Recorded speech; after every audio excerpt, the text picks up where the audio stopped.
እንግዲህ ለሰው ልጅ ነጻ ፍቃድ የሚባል ታላቅ ስጦታ ተሰጥቶታል። ነገር ግን ይኸው ነጻነት የኃጢአትን በር ከፍቷል። እስቲ ይህንን ጥያቄ እናንሳ። ፍጹም የሆነ ፈጣሪ ለምን እንዲህ ያለውን አደጋ ሊወስድ ቻለ? በዚህ ትንታኔያችን ውስጥ ነጻ ፍቃድ፣ ኃጢአት እና መስቀሉ ከፍጥረት መጀመሪያ አንስቶ እንዴት በጥብቅ እንደተሳሰሩ እንመለከታለን። እንግዲህ ይህ ጥያቄ አለ አይደል? ለዘመናት ብዙዎችን ሲያስጨንቅ የኖረ ስነ መለኮታዊ እንቆቅልሽ ነው። እንዴት ሆኖ ነው ፍጹም የሆነ ፈጣሪ ፍጥረታቱ እንዲሳሳቱ የሚያስችልን ነጻነት ሊሰጥ የቻለው? እውነት ለመናገር መልሱ እኛ ከምንገምተው በላይ በጣም ጥልቅና ውስብስብ ነው። ስለዚህ ይህንን እንቆቅልሽ ለመፍታት በአምስት ዋና ዋና ነጥቦች እናልፋለን።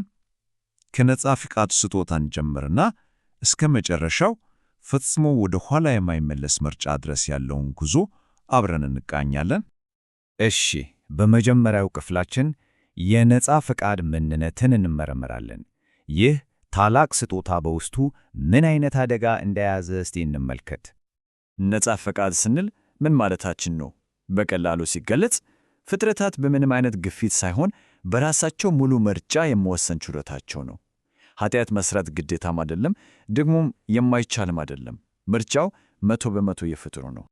እና ኃጢአት የመስራት ዕድሉ የሥርዓቱ ስህተት ወይም ጉድለት አይደለም። ይልቁንም የነጻ ፍቃድ ዋነኛ እና የማይነጣጠል ባህሪው ነው። እውነተኛ ምርጫ እንዲኖር ከተፈለገ የስህተት ምርጫም እንደ አንድ አማራጭ መኖር አለበት ማለት ነው። እሺ፣ ይህ የነበረ ሐሳብ ፈተና በተግባር እንዴት ታየ? እንግዲያ ወደ አዳም ውድቀት እንምጣ።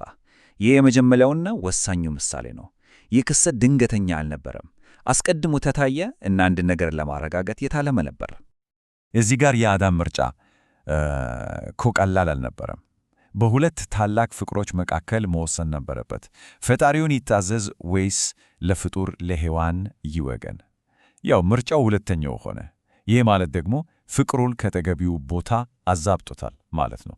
የጣዖት አምልኮ ዋናው ሐሳብም እኮ ይሄው ነው፣ ከፈጣሪ ይልቅ ፍጡሩን ማስቀደም። ያቺ አንድ ምርጫ ልክ እንደ ሰንሰለት የተቀጣጠለ ከባድ መዘዝ አስከተለች። መሬቱ ተረገመ፣ የሰው ሥጋ ለኃጢአት ተጋለጠ፣ በመጨረሻም የሰው ልጅ የኃጢአት ባሪያ ሆነ። ይህ እንግዲህ መፍትሄ የሚፈልግ በጣም ጥልቅ ችግር ፈጠረ። ግን እስቲ ለአንድ አፍታ እናስብ። አዳም ፈተናውን ቢያልፍ ኖሮስ ሁሉም ነገር ፍጹም ይሆን ነበር? የሚገርመው ነገር ምንጩ እንደሚለው መልሱ አይሆንም። ለምን ፍጹም አይሆንም ነበር? ምክንያቱም ነጻ ፈቃድ ፍጹም ለመሆን አንድ በጣም ወሳኝ ነገር ያስፈልገዋል። ይሄውም የእግዚአብሔርን ፍቅርና ፍትሕ ሙሉ በሙሉ መረዳት ነው። አዳም ይሄ እውቀት አልነበረውም። ሊያገኘው የሚችለው ደግሞ በአንድ መንገድ ብቻ ነበር፣ በመስቀል። አሁን የክርክሩ ማዕከላዊ ነጥብ ላይ ደርሰናል። መስቀሉ ለኃጢአት የተሰጠ ምላሽ ብቻ ሳይሆን የፍጥረት ሁሉ መሠረት እና ማዕከል ነበር። ምንጩ እንዲህ ይላል፣ እግዚአብሔር ፍጥረትን ከመጀመሩ በፊት በተፈጠረው ዓለም ውስጥ መስቀሉን ለማቆም አስቀድሞ ወስኗል። ይሄ ምን ማለት ነው? መስቀሉ ፕላን ቢ ወይም ድንገተኛ መፍትሔ ሳይሆን ከመጀመሪያውኑ የነበረው ፕላን ኤ ነበር ማለት ነው። ስለዚህ የክስተቶቹ ቅደም ተከተል ይህን ይመስላል ማለት ነው። መጀመሪያ እግዚአብሔር የሰይጣንንና የአዳምን ውድቀት አስቀድሞ አየ። ከዚያም መፍትሔውን ማለትም መስቀሉን አዘጋጀ። ከዚያ በኋላ ብቻ ነው ፍጥረትን የጀመረው። የመጨረሻው ግብ መስቀሉ ነበር። እሺ፣ ታዲያ የመስቀሉ ዋና ዓላማ ምንድን ነው? አንድና አንድ ብቻ ነው። እርሱም የእግዚአብሔርን ፍጹም ፍቅርና ፍጹም ፍትሕ ለመላው ፍጥረት በማያሻማ በማያዳግም መንገድ ማሳየት። ጥሩ። ይህ የእግዚአብሔር ፍቅር ማሳያ እንዴት ነው የፍጡራንን ነጻ ፈቃድ ፍጹም ሊያደርግ የሚችለው? እስቲ ሂደቱን እንመልከት። አመክንዮው እንደዚህ ነው። ፍጡራን ከራሳቸው ፍቅርን ማመንጨት አይችሉም። ስለዚህ እግዚአብሔርን መውደድ እንዲችሉ በመጀመሪያ የእርሱን ፍቅር መቀበል አለባቸው። የመስቀሉ ፍቅር ደግሞ ይህንን ያደርጋል።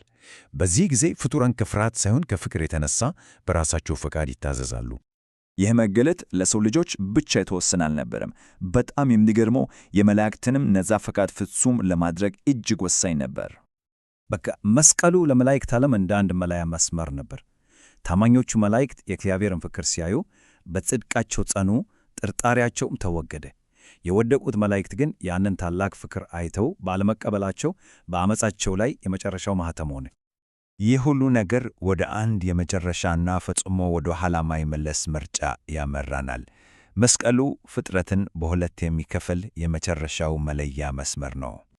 መስቀሉ የእግዚአብሔርን የመጨረሻውን የፍቅር ካርድ በጠረጴዛው ላይ ሲያስቀምጥ እያንዳንዱ ፍጡር የማያሻማ ምርጫ ይገጠመዋል። ይህንን ፍቅር መቀበል ወይም መቃወም። ሦስተኛ አማራጭ የለም። ምንጩ እንዲህ ይላል፣ መስቀሉ የመስቀሉን ፍቅር እንኳ የማይቀበሉ ወንጀለኞችን ፍርድ ያጠናቅቃል። የእግዚአብሔርን የመጨረሻውን የፍቅር መግለጫ መቃወም ማለት በራስ ላይ ፍርድን ማወጅ ማለት ነው። ስለዚህ የነጻ ፈቃድ ጉዞ እዚህ ላይ ያበቃል። አንድ ፍጡር ለመስቀሉ በሚሰጠው ምላሽ የራሱን ዘላለማዊ ዕጣ ፈንታ ይወስናል። ምርጫው ይጠናቀቃል፣ ፍርዱም ይታተማል። ስለዚህ የመጨረሻው ጥያቄ ይህ ነው። መስቀሉ የመጨረሻውን ፍቅር ከገለጠ አንድ ሰው ለእርሱ የሚሰጠው ምላሽ ስለ ራሱ ፍቃድ ምን ይገልጻል? መልሱ የእያንዳንዱ ሰው የግል ነው።